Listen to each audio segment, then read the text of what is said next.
ध्येय टीवी के daily MCQ कार्यक्रम में एक बार फिर से आप सबका स्वागत है।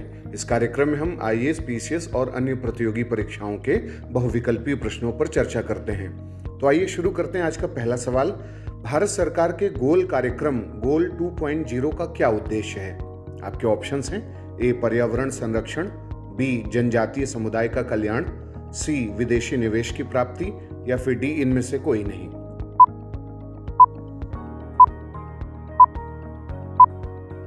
इसका उत्तर है बी।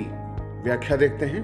भारत में जनजातीय समुदाय के कल्याण और विकास को सुनिश्चित करने को एक संवैधानिक लक्ष्य माना जाता है, क्योंकि भारत में संविधान की प्रस्तावना में सामाजिक आर्थिक न्याय की बात की गई है और वह हर वर्ग, हर धर्म और हर समुदाय के लोगों के लिए की गई है। इसलिए जनजातीय लोगों का सशक्तिकरण केंद्र सरकार और राज्य सरकारों का एक बड़ा लक्ष्य है और इसी कड़ी में भारत सरकार के जनजातीय कार्य मंत्रालय द्वारा जनजातीय युवाओं के डिजिटल कौशल को बढ़ाने के उद्देश्य से गोल कार्यक्रम यानी गोल 2.0 के दूसरे चरण की शुरुआत की गई है। गोल का फुल फॉर्म है गोइंग ऑनलाइन एज लीडर्स और यह जनजातीय कार्य मंत्रालय और मेटा, जिसे पहले फेसबुक कहते थे, की एक संयुक्त पहल है और इसका उद्देश्य मेंटोर यानी सलाहकार या प्रशिक्षण देने वाले और मेंटी यानी जो प्रशिक्षु होते हैं उसकी अवधारणा के माध्यम से जनजातीय युवाओं और महिलाओं का डिजिटल सशक्तिकरण करना है।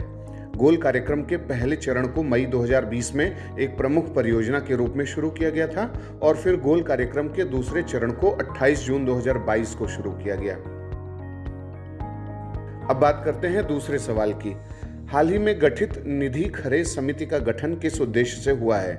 आपके ऑप्शंस हैं ए प्रायोरिटी सेक्टर लेंडिंग में बदलाव के लिए, बी नवीकरणीय ऊर्जा को बढ़ावा देने के लिए, सी उपभोक्ताओं को राइट टू रिपेयर देने के लिए या फिर डी व्यापारिक सुगमता यानी ईज ऑफ डूइंग बिजनेस को बढ़ावा देने के लिए।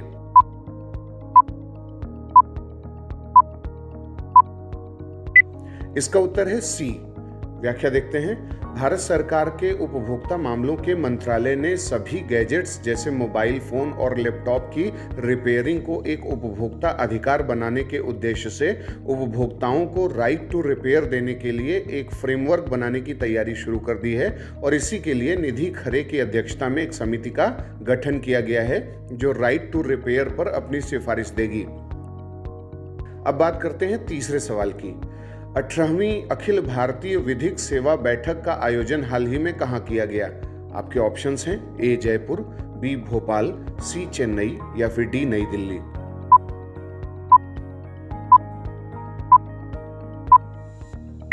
इसका उत्तर है ए। व्याख्या देखते हैं। हाल ही में राजस्थान के जयपुर में 18वीं अखिल भारतीय विधिक सेवा बैठक का आयोजन किया गया। इस बैठक में केंद्रीय विधि और न्याय मंत्री किरेन रिजिजू ने भाग लिया। इस बैठक में उन्होंने एक महत्वपूर्ण घोषणा की कि 2022 से ही देश में नागरिकों के लिए टेली लॉ सेवा निःशुल्क की जा रही है।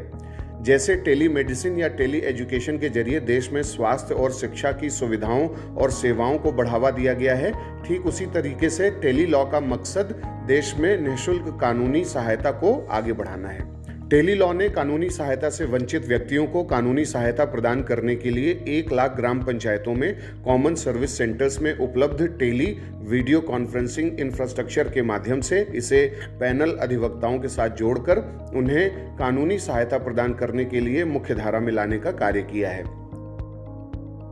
अब बात करते हैं चौथे सवाल की। हाल ही में संयुक्त राष्ट्र ने किस व्यक्तित्व से जुड़ा अपना अंतर्राष्ट्रीय दिवस मनाया है? आपके ऑप्शंस हैं ए वांगरी मथाई, बी एपीजे अब्दुल कलाम, सी डेसमंड टूटू या फिर डी नेल्सन मंडेला।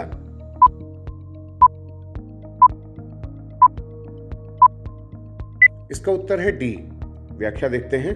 18 जुलाई को संयुक्त राष्ट्र ने नेल्सन मंडेला अंतर्राष्ट्रीय दिवस मनाया। संयुक्त राष्ट्र ने आधिकारिक तौर पर नवंबर 2009 में नेल्सन मंडेला अंतर्राष्ट्रीय दिवस घोषित किया था और हर साल 18 जुलाई को मंडेला दिवस दक्षिण अफ्रीका के पूर्व राष्ट्रपति की जयंती पर मनाया जाता है। यह दिन दुनिया भर में रंगभेद विरोधी नेता की उपलब्धियों को सेलिब्रेट करने और बेहतर भविष्य के लिए उनकी विरासत को आगे बढ़ाने के लिए मनाया जाता है। यह दिन नस्लीय संबंधों के क्षेत्र में लोकतंत्र, नस्लीय न्याय यानी रेशियल जो जस्टिस है और मानव अधिकारों के मूल्यों को बढ़ावा देने के साथ ही मानवता की सेवा के लिए उनके समर्पण के प्रति रंगभेद विरोधी आइकन की प्रतिबद्धता को भी दर्शाता है। अब बात करते हैं आज के पांचवें और अंतिम सवाल की। किस देश के प्लेनेटरी डिकेडल सर्वे 2023 से 2032 में नेपच्यून और यूरेनस ग्रहों को लेकर मिशन की बात की गई है? आपके ऑप्शंस हैं ए अमेरिका, बी जापान, सी भारत या फिर डी चीन।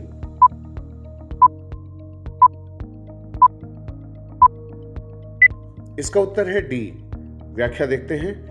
चीन के प्लेनेटरी डिकेडल सर्वे 2023 से 2032 में सौर मंडल के लिए कई तरह के अन्वेषण अभियानों का यानी जो एक्सप्लोरेशन मिशंस हैं उनका प्रस्ताव हाल ही में किया गया है, जिसमें नेपच्यून के लिए परमाणु ऊर्जा से संपन्न अभियान का भी प्रस्ताव है। इसके अलावा इस प्रस्ताव में नेपच्यून के सबसे बड़े उपग्रह टिट्रॉन पर भी एक लैंडर उतारने की योजना चीन द्वारा पेश की गई है। बहुत लंबे समय के इस अभियान के लिए शोधकर्ताओं ने एक नाभिकीय बैटरी का भी प्रस्ताव किया है।